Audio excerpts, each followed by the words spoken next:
ఇందిరమ్మ ఇళ్ల కోసం ప్రజాపాలనలో వచ్చిన మొత్తం దరఖాస్తుల్లో అర్హుల జాబితాను ప్రభుత్వం సిద్ధం చేసింది. ఇళ్ల కోసం మొత్తం 77.18 లక్షల మంది దరఖాస్తు చేయగా వీరిలో 36.03 లక్షల మంది అంటే 46.7% మందిని అర్హులని గుర్తించారు. మిగతా 41.15 లక్షల మందిని అంటే 53.3% మందిని అనర్హులుగా తేల్చారు. అనర్హులంతా దారిద్ర్యరేఖకు అంటే బిలో పోవర్టీ లైన్కు ఎగువన ఉన్నవారేనని నిర్ధారించారు. అర్హులు అనర్హుల వివరాలను గృహ నిర్మాణ శాఖ L1, L2, L3 జాబితాలుగా సిద్ధం చేసి పెట్టుకుంది. దీని ప్రకారమే ప్రతి ఆర్థిక సంవత్సరం నియోజకవర్గానికి 3,500 చొప్పున రాష్ట్రంలో ఏటా గరిష్టంగా మొత్తం 4,50,000 ఇళ్లను ప్రభుత్వం మంజూరు చేయనుంది. ఇళ్ల దరఖాస్తుల వివరాలను ఇందిరమ్మ యాప్లో నమోదు చేశారు. యాప్లో పొందుపరిచిన మార్గదర్శకాల మేరకు అన్ని కోణాల్లో చేసిన సర్వేతో పాటు ప్రభుత్వం నిర్వహించిన ఇంటింటి కుటుంబ సర్వే ద్వారా దరఖాస్తుదారులను L1, L2, L3గా విభజించారు.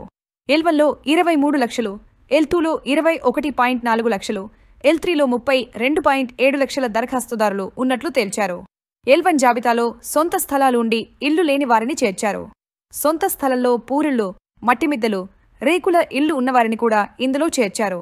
L2 జాబితాలో స్థలాలు, ఇల్లు లేని వారిని చేర్చారు. L3 జాబితాలో ప్రభుత్వ ఉద్యోగులు, సొంత ఇల్లు, కార్లున్నవారు, దారిద్ర్యరేఖకు ఎగువన ఉన్నవారు, ఆదాయపు పన్ను చెల్లిస్తున్న వారిని చేర్చారు. వీటి ఆధారంగా గత ఫిబ్రవరిలోనే జాబితాను తయారు చేశారు. పలు ఫిర్యాదులు రావడంతో మరోసారి క్షేత్రస్థాయిలో పరిశీలన ద్వారా అనర్హుల జాబితాను ప్రభుత్వం రూపొందించింది. గ్రామాలు, అర్బన్ డెవలప్మెంట్ అథారిటీ, పురపాలికల వారీగా ఈ జాబితాను ప్రభుత్వం సిద్ధం చేసి ఉంచింది. దాని ప్రకారం L3లో 32.7 లక్షల మంది ఉన్నట్లు గృహ నిర్మాణ శాఖ గుర్తించింది. తాజాగా మరోసారి క్షేత్రస్థాయిలో విచారణ చేపట్టడంతో అనర్హుల సంఖ్య 41.5 లక్షలకు పెరిగింది. నిబంధనల ప్రకారం L3 జాబితాలో చేర్చిన వారంతా అనర్హులే.